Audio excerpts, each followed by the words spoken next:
Bonjour à tous, c'est Albin de Petit Pouce, bienvenue sur cette courte vidéo qui fait office d'introduction à l'introduction car nous allons parler de motivation et d'apprentissage. En effet, la base pour transmettre quelque chose à l'autre, c'est d'abord de lui donner envie d'apprendre et c'est encore plus valable pour les enfants. Il suffit de retourner durant notre scolarité et de prendre par exemple l'histoire. Nous avions parfois un professeur passionnant qui pouvait nous captiver pendant des heures avec son cours. Et d'autres fois, au contraire, un enseignant qui ne nous donnait pas du tout envie d'apprendre et d'écouter. C'est pour cette raison que la pédagogie est très importante, c'est-à-dire la façon dont vous allez transmettre les informations et les choses. Comment vous les dites et qu'est-ce que vous transmettez. Aujourd'hui, je vais donc vous donner quelques pistes, quelques méthodes et techniques pour motiver votre enfant à appliquer la méthode des petits pas, puisque nous sommes là pour ça, mais ces techniques peuvent aussi marcher pour tous les apprentissages.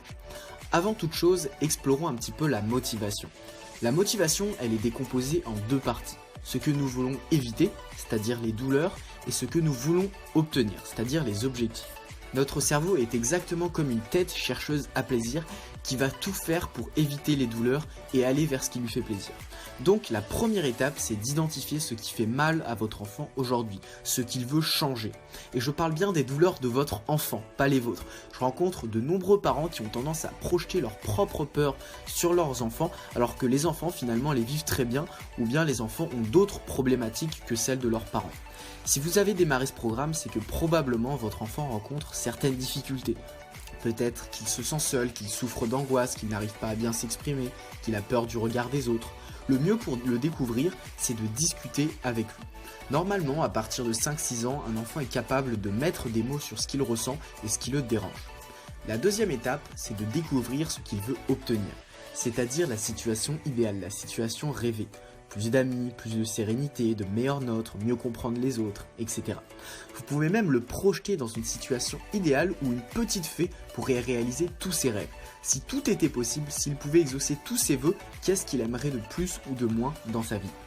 Une fois que vous avez identifié ces deux points, expliquez-lui que vous pouvez l'aider à progresser. Demandez-lui si ça lui plairait, si ça lui ferait plaisir de jouer avec vous pour faire évoluer la situation et atteindre son objectif.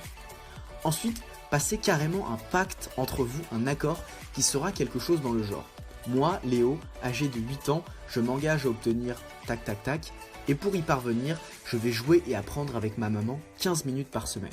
Parfois, ce sera difficile, je n'aurai pas la réponse, mais je vais aller jusqu'au bout pour progresser et me sentir mieux dans mes baskets. Je vous ai mis un modèle sous la vidéo que vous pouvez télécharger et imprimer pour le remplir avec votre enfant. Vous devriez d'ailleurs vous aussi remplir un petit accord pour aller jusqu'au bout.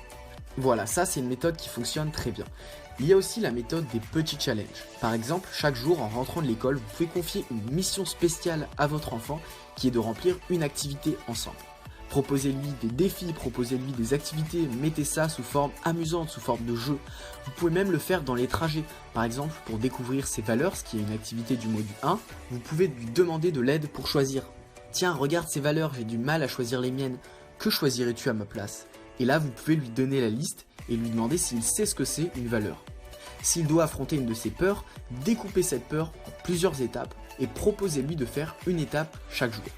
Encore mieux, affrontez aussi une de vos peurs, cela l'encouragera à faire pareil. Par exemple, demander l'heure à un inconnu, acheter du pain tout seul, lever la main en classe, proposer un exposé, s'inscrire à un sport, etc.